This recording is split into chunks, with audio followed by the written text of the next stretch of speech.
Joining me on the show today, Tigers beat writer for the Memphis Commercial Appeal, friend of the show. It is my guy, Jonah Dylan, out there in Charlotte. Jonah, how's the Queen City treating you, man? Pretty good so far. I didn't realize that I was going up against an Olympian on this show. I feel like you kind of set me up here. You kind of set me up on the show as a guest. Like, it's going to be tough for me to rise to that level. I don't know if I can get there. Hey man, you're an Olympian in my eyes because you are just a giant when it comes to your writing. You heard me mess it up already in the hello. You know, the Americans rebranded; they're no longer the AAC. How many times have you slipped up on that so far? It was on Monday because we'll get into it, all the stories about the Big 12, which meant you had to write about what conference Memphis is in now, which meant I had to remember that the conference that Memphis was in on Monday morning was different than the one that they were in on Sunday night in terms of branding and the official name, right? So Athletic was removed, no longer the AAC American Conference. We're gonna try to get used to it. We're gonna try. I got it there. I got it there. We'll see how many more times. I'm reading the script and I'm like, I knew I was going to do it. I forgot to fix the script. Let's jump into the big idea for today because it is the Americans' media days. The Tigers remain in the newly branded American Conference after it was revealed they were trying to buy their way out and head to the Big 12. Memphis finished 11-2 last season with a second straight bowl win over a Big 12 opponent, but they will do so now in the post-Seth Hennigan era. Brendan Lewis, transfer from Nevada, figures to be the starting QB. Jonah, is the QB situation or the Big 12 debacle going to be the biggest question that Ryan Silverfield will get on Friday? I feel like it'll be the Big 12 stuff. And to be fair, and I think a lot of that'll kind of be the main discussion point throughout American Media Days, like throughout everyone, and Tim Pernetti, the commissioner, and everything like that. To be fair, if you're a football coach, you only have so much control over this stuff, right? So we can ask coaches from other teams. We can ask Ryan Silverfield about conference affiliation stuff. You know, he's been asked about it many times in the past because it's not like Memphis and conference realignment is a new thing. And you hear the same stuff and you hear similar stuff from most coaches, right? Like, you know, I'm here to play football and we're going to play against whoever's in front of us, stuff like that. And then from, like you said, from a football perspective, I think the quarterback stuff, it's definitely the biggest storyline. It feels like it's a little settled. It doesn't feel like it's like a quarterback competition like some teams have going into the summer. It feels like it's in a pretty good place in terms of where it's settled.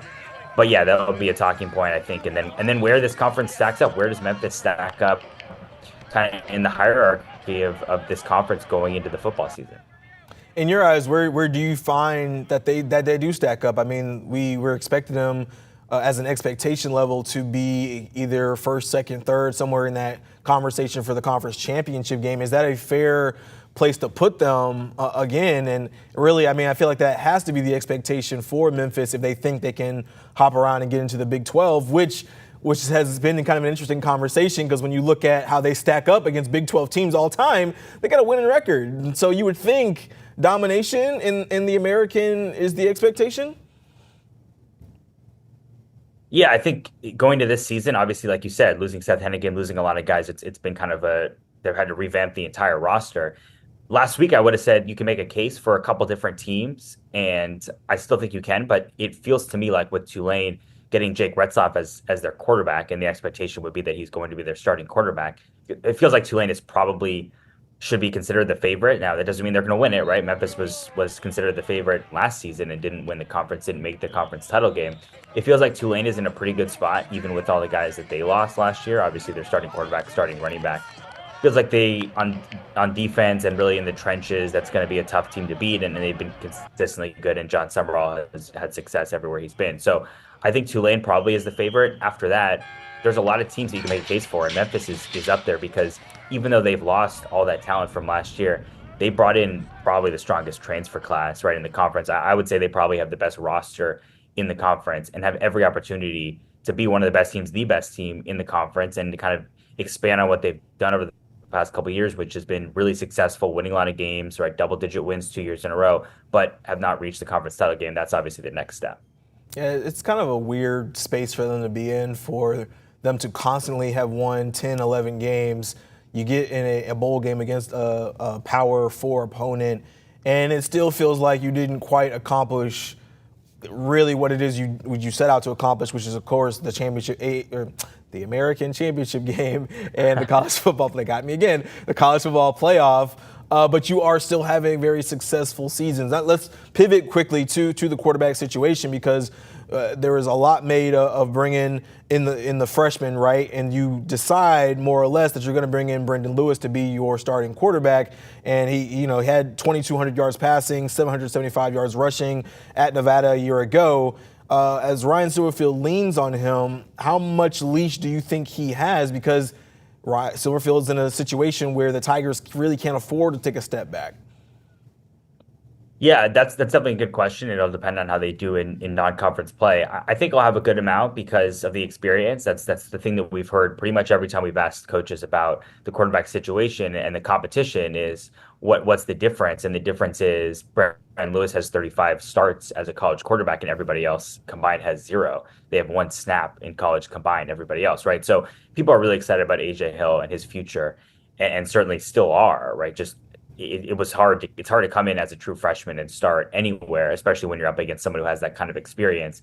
I think you're going to see a different offense this year from Memphis than you saw the past couple of years because Brendan Lewis is a different kind of quarterback to Seth Hennigan. And so I think if you're going to make an offense kind of built around a certain quarterback and his skill set, that means that you're willing to give him some leash, right? You're not going to just pull the rug out right away because you're developing this entire offensive system for a specific quarterback and what he can do. And what Brandon Lewis can do is run the ball. And so he's going to be a dual threat quarterback, and this offense is going to be different. It's going to have a lot more design runs, RPOs, I think a lot of side-to-side movement with some of the guys they've got at the skill positions. And so when you do those types of things, that leads to a quarterback that you believe in and that you feel like has some leash going forward this season.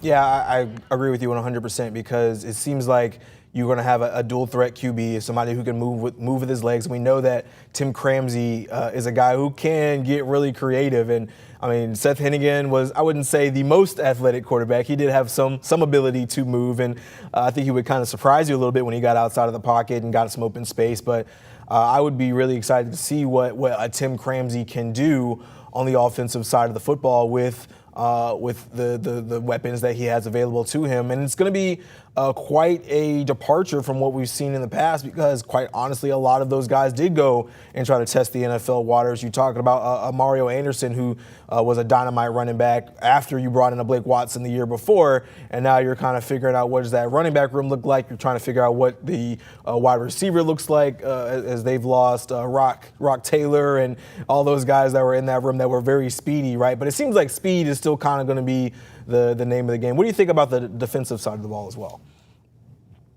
Yeah, defensively, it's sort of the same story in terms of roster turnover, right? You've got William Whitlow Jr. coming back as a defensive end. He was first team all AAC last year. It was still the AAC, so I think that still counts. I'm willing to grandfather that one in, but first team all conference, and he comes back as kind of the anchor of that defense. Cortland Marsh, who fans saw at the end of the season, he was injured, but he came back, played really well the past couple of games at safety. Those are the two guys who started games who are returning. Aside from that, it's going to be all transfers. Now, they've brought in, especially a linebacker. I mean, you look at the productivity of the guys they brought in, and there's a lot of talent in that room and already guys who are being picked, Everett Rousseau, Sam Brumfield, to be all conference guys. And I think that's still going to be the strength of the team as a linebacker room, even though it's a lot of new faces. It's almost all new faces. You're not going to have Chandler Martin anymore to kind of lean on at the heart of that defense. But there's going to be a lot of talent there. That's a big story, is how does it all come together? Because it's one thing to bring in talent. It's one thing to bring in proven productivity from other places, but you've got to get it to mesh. And so that's the story kind of going into this summer, is how do they get all these guys to mesh on defense? And then what does the pecking order look like at some of these positions with spots up for grabs? Certainly, and we'll see what the Tigers can do. Training camp will start here in a couple of weeks. We got the American Media Days. That'll be today and Friday, and Brendan Lewis and William Whitlow will be the player representatives for that. Let's kind of switch gears really quickly.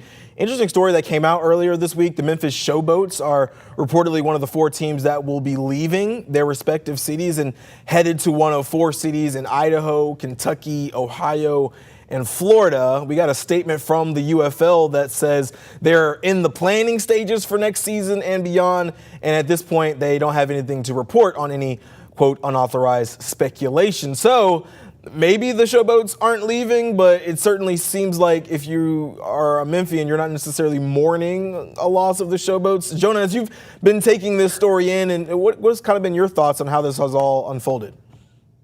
Yeah, I mean, it wouldn't be shocking, right? We've been at those games. We were at the game, the last game of the season, and there's not a lot of people in the stands. There never have been for the Showboats in this iteration, and really for most of the spring football leagues that have tried to give it a go in Memphis. It still seems like it's up in the air. Like even with that report, you're seeing some stuff out of Boise suggesting that it's not going to happen, or at least not going to happen here.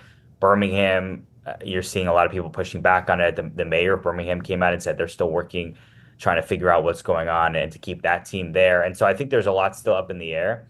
And the UFL has kind of operated year to year, right? Even with the merger only a couple of years ago. So it's hard to know what the long-term planning is. But look, the Showboats have been bottom of the league in attendance. They've been bottom of the league in terms of on-field product. And like you said, it's not like people in Memphis are super invested in this team. And there's a lot of reasons why. And there's kind of unpack that. There's been a lot of issues for their entire tenure. But yeah, I don't think it would be surprising either way to see this play out the way that it's been reported.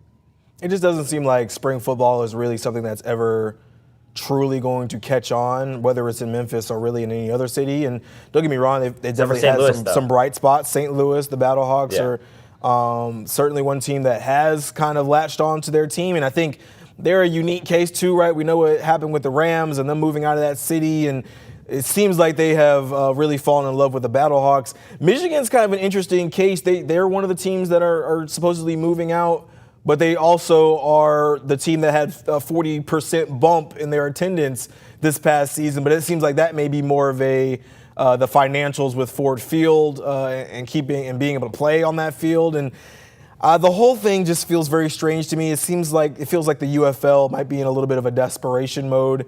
And these reports, these rumors, I guess is what we can call them right now, substantiate some of the instability that it feels like the league has.